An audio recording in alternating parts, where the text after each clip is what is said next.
Punto por punto.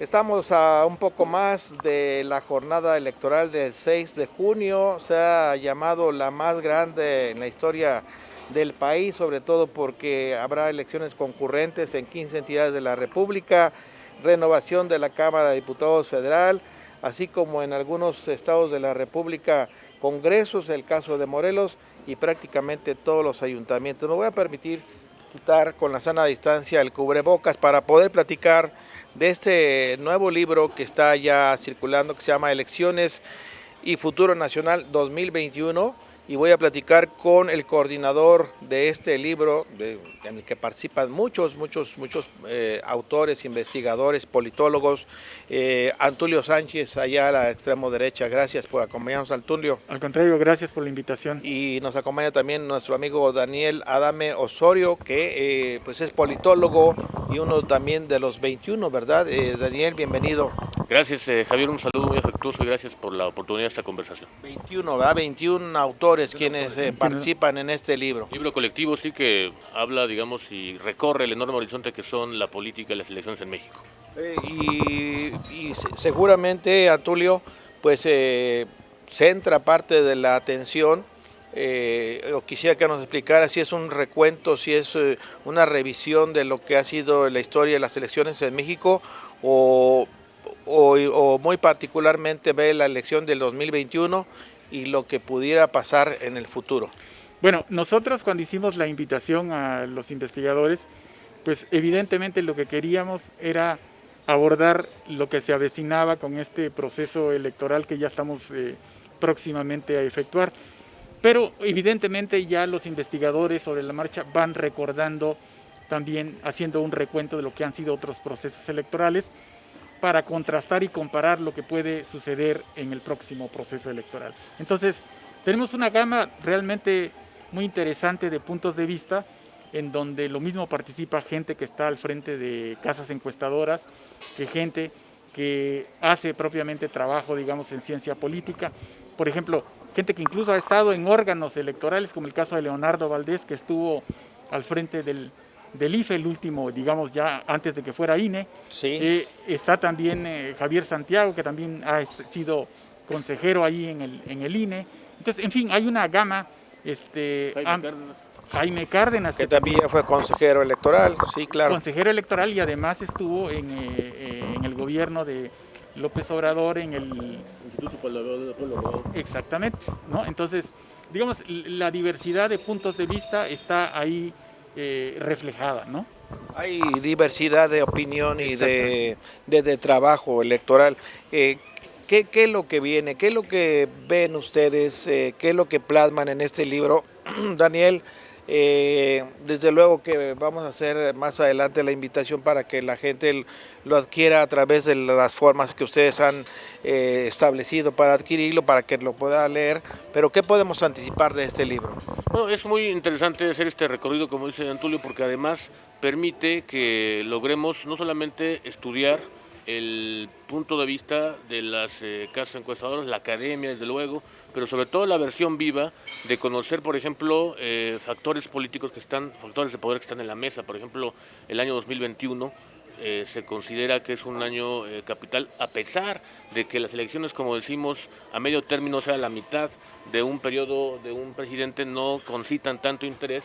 Pero en realidad, si lo vemos desde un punto de vista en la evolución histórica y también electoral y política de nuestro país, en realidad el año 2000, cuando el presidente Fox arribó a ese cambio político en el sentido de quitar, digamos, desestructurar a todo ese régimen político hegemónico, como lo conocimos, llamado el sistema político mexicano contemporáneo, en realidad eso comenzó en el año 1997.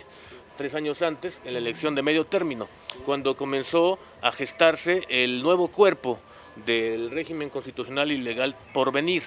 Entonces, en esa medida, este estudio de este libro también quiere contribuir desde el punto de vista de la opinión pública, de la academia, del mundo de la política periodística y de la politología, para conocer cuáles son, por ejemplo, los horizontes. ¿Cuál es el cambio político que le destina a México ahora? Porque ya llevamos varios. Desde Fox a nuestros días hemos tenido, digamos, 3 importantes momentos. Y es también notable que veamos la riqueza del sistema electoral en el sentido de convertir un voto en un cargo público, sigue siendo algo notable.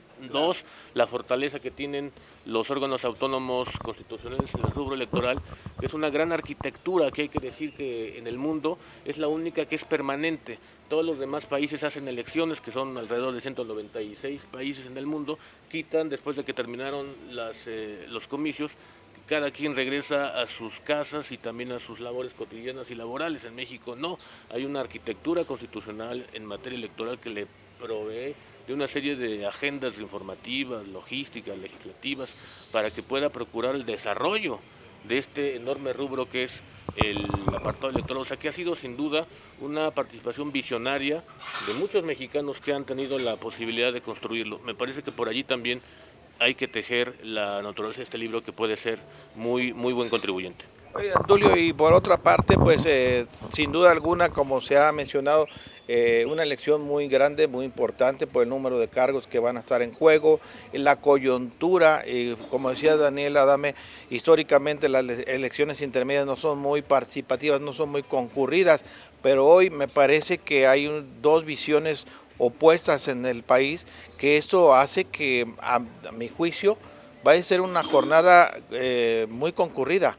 No sé si tu experiencia y tu análisis diga lo mismo, por estas dos visiones y esta coyuntura que se vive es un parteaguas en ir hacia un lado o ir al otro extremo. Pues evidentemente que sí, estas elecciones se están presentando como unas elecciones en donde también al mismo tiempo se va a establecer una especie de referéndum casi para el actual gobierno. Así es decir, de acuerdo a lo que están viendo incluso varios de los colaboradores de este texto, también habíamos pasado de lado casi la situación de que las elecciones locales son fundamentales en este tipo de procesos intermedios. Es decir, nos habíamos ido con la dinámica esta de que las elecciones prácticamente estaban ya en la bolsa para un partido, para el partido en el gobierno, para el oficialismo.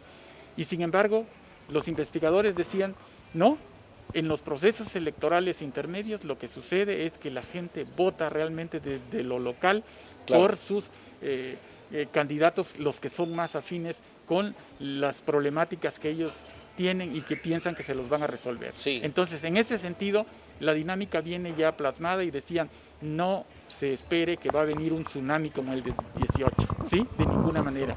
Va a haber mucho más pluralidad y vamos a tener una composición completamente distinta a lo que prevaleció en 2018. Un poco de voto diferenciado, Daniel, porque quizá sí, definitivamente la ola, el tsunami no será igual. Sin embargo, bueno, los escenarios que se hacen ya, y tú mismo como politólogo, pues seguirá siendo dominante el partido que está en el poder. Es una especie de dos elecciones, como decía Antulio, una local, donde tú vas a votar a lo mejor por el personaje, porque lo conoces, porque es tu vecino, porque fue tu compañero en la carrera, porque te une algún vínculo, independientemente del partido.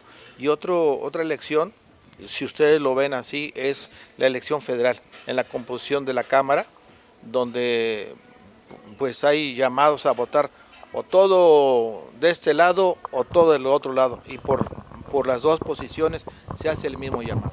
Sí, yo creo que hay dos ejes vertebrales de esta elección. Uno que es precisamente el control del principal instrumento del país, que está en el diseño institucional de México.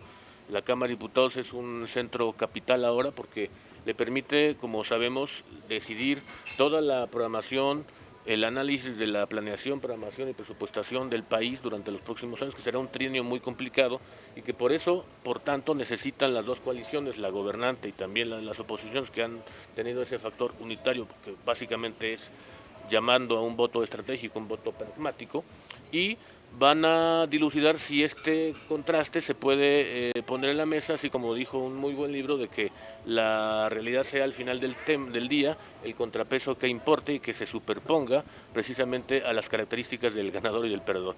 Y luego vienen las elecciones locales, que están, digamos, yo diría, haciendo un muy buen análisis de la enorme necesidad que tiene el país de devolvernos a nosotros en su evolución, porque esa ya la logramos, la histórica, política, electoral, devolverle al país el enorme mosaico que es México a través de la representación política, y esto es devolvérselo a través de la diversidad política regional que es México. O sea, que cada elección responda a una lógica, como dice Antulio, que sea local en el sentido de que le proponga alternativas de solución a los enormes problemas que tienen las ciudades en materia de agua, de abasto de agua, de desempleo, de la basura, de seguridad, y cada una de esas temáticas que están desde luego irresueltas, en donde por cierto las iba a ser básicamente, en términos muy generales, una victoria relativamente cómoda para la propia coalición gobernante que puso allí a sus prospectos, pues ya no lo está haciendo tanto, lo estamos viendo según la encuesta que uno vea, o estas llamadas agrupamientos que le llaman encuesta de encuestas, en donde ya incluso hay empates técnicos, no tenemos los casos de Guerrero, los casos de Sonora, que se preveían, reitero, como victorias básicamente fáciles, cómodas. Y que son un referéndum adelantado. Que son una suerte, sí, lo dijiste ahorita muy bien tú, en la parte de la elección plebiscitaria, para decirle, ¿usted quiere menos o quiere más de este gobierno? Que es básicamente lo que se va a poner en disputa en esta elección, para sobreponer también la idea de que en México es mucho más que un liderazgo unipersonal, por muy importante que este sea, porque ese México es el que está llamando. Hace mucho tiempo se quebró la estructura como la concebimos administrativa y política, en el 18 terminó de disolverse desde el punto de vista de su estructura institucional y también constitucional, y ahora lo que estamos tejiendo es un fenómeno que los griegos llamaban de entropía, de seguir evolucionando, y que eso los mexicanos lo hemos hecho muy bien a partir, yo diría que todo atraviesa desde, por fortuna, del año 90, el año 96 definió, digamos, la suerte de México. Nunca más el poder desde la vía, por lo menos de la regla del juego, ya no se decidía en la casa de las autoridades, en la élite política, así como dijo un muy buen libro de élite política, ni cultural, ni militar, ni económica. Y luego eso se tradujo de inmediato, porque en el año siguiente, en 97, el poder dejó de tener dueño. Entonces, a partir de allí comenzó una competencia política muy intensa, muy vigorosa, que ha, por fortuna, prevalecido. Y ahora lo que necesitamos poner sobre la mesa, esta elección nos lo va a poder confirmar, tanto en la vía federal como en las locales, que sí, que México es una arena política no solamente muy competida, sino que quiere seguir contribuyendo con el país.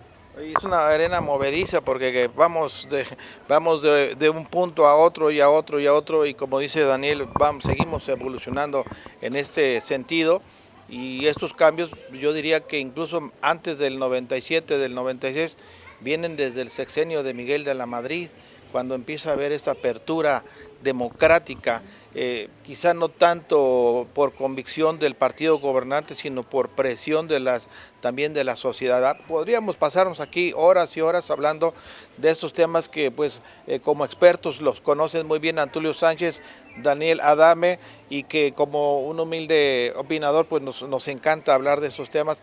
Desafortunadamente el tiempo en la televisión no nos da para más, pero yo los invito para que nos digan dónde podemos leer, porque así como ha sido apasionante estos minutos de platicar con ustedes, seguramente que así de apasionante será el libro. ¿Dónde lo podemos encontrar? ¿A partir de cuándo?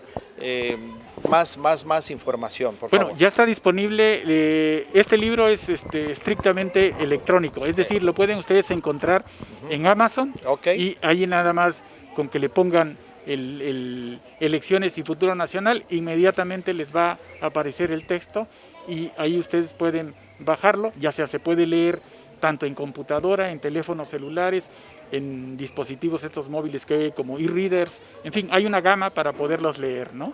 Muy bien, pues Daniel, ¿algún comentario final, por favor, a la audiencia de Punto por Punto? Y gracias por acompañarnos, y gracias por la invitación del coordinador de este libro, muy interesante.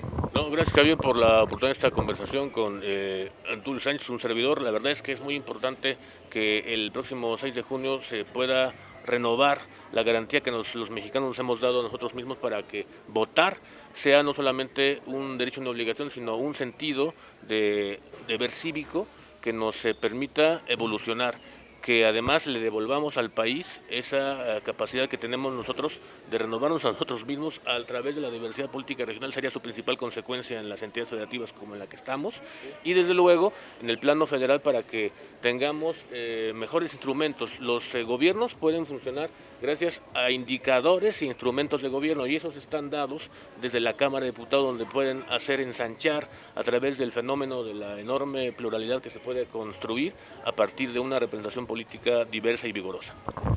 Elecciones y Futuro Nacional 2021, el libro que esta ocasión nos vinieron a presentar Daniel Adame y Antulio Sánchez, muchas gracias. Al contrario. Vamos a los mensajes en la televisión, en redes, dele compartir si es de su interés esta entrevista.